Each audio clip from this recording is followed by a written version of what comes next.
Welcome to the fourth installment in the 5-part video series of prioritization using Stephen Covey's technique. In the earlier 3 videos, we spoke about the summary of the time prioritization matrix, and we also understood the concepts as well as the techniques of how to handle Q1 and Q2 quadrants. In this video, we're going to understand quadrant 3, which is the not important but urgent quadrant, and see how to handle this particular quadrant. Interestingly, a lot of the quadrant 3 tasks do come across as quadrant 1.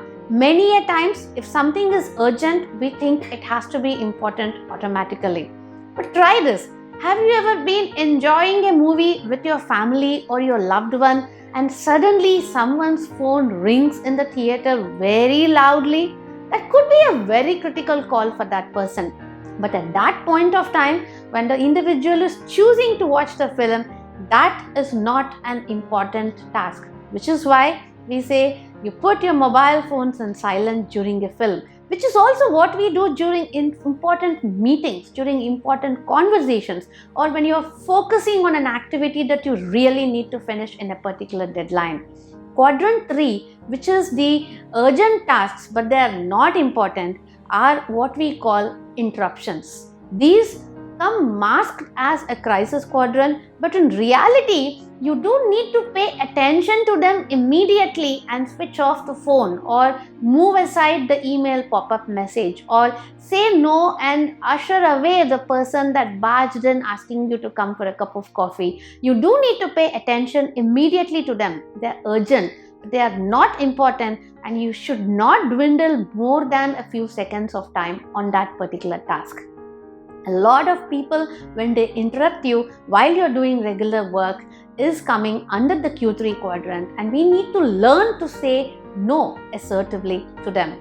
A lot of emails and text messages, the pop-ups that keep coming when you are attempting to complete the work that you need to finish, is another example of these constant interruptions.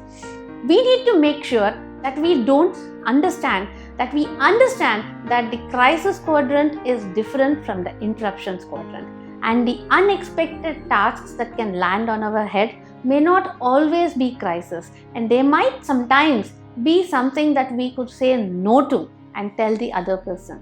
So closing off the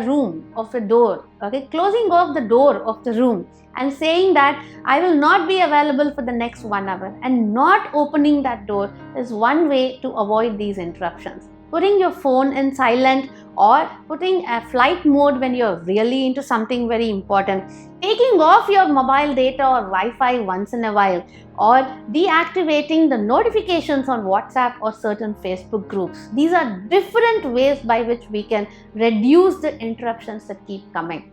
Or in way earlier times, we used to put the phone on a no ring or to go straight to voicemail.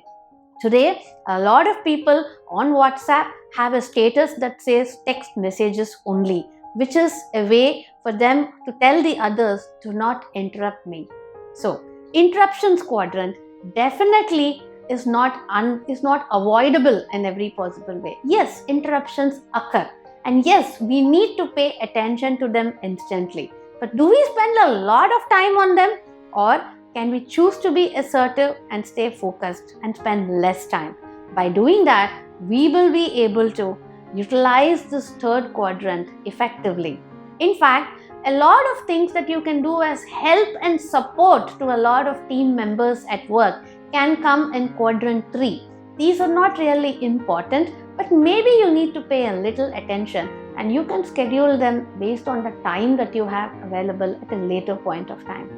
So remember that do not walk away from your Q1 and Q2 tasks because an interesting Q3 task just popped up for you. In the next video, we're going to talk about the powerful time wasters, the Q4 quadrant. Until then, this is Revati Turaga on the Leadership Unlocked channel. Like, share and subscribe, and keep coming back to watch further videos. Thank you.